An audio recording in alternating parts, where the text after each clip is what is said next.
Yun sa ninyo fertilize ang inyong bagong tanom nga coconut seedling. Sa amo dire, periodic ang among application every 4 months. Para sa kang ma'am nga nangutana o kang sir nga nangutana, para ni sa inyo nga video ug uban pang mga farmers and would be farmers nga libog unsa i-apply kanang DIY ra nato nga fertilizer nga naara sa farm.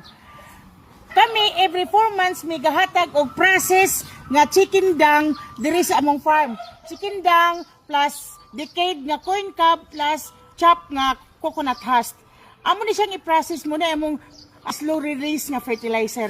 I-apply na mo sa bago nga tanom nga seedling kay ni 8 months na ni siya. So every 4 months may ga-apply 2 feet gikan sa stem.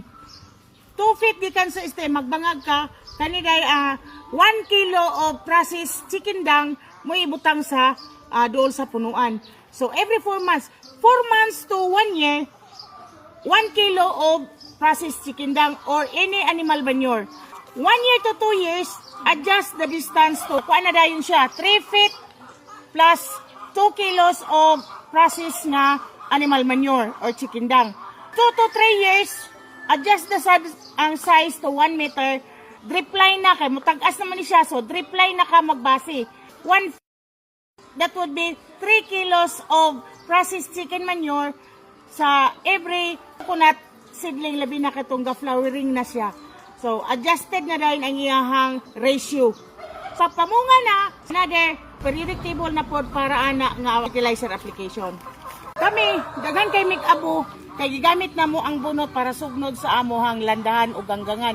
So, daghan kay mi og wood ash, kumbaga. So, wood ash, para ni siya added potassium and calcium diri sa atong yuta. Added amendments.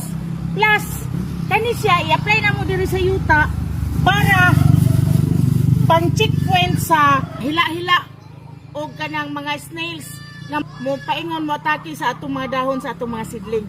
O di ba? Wasted pero useful.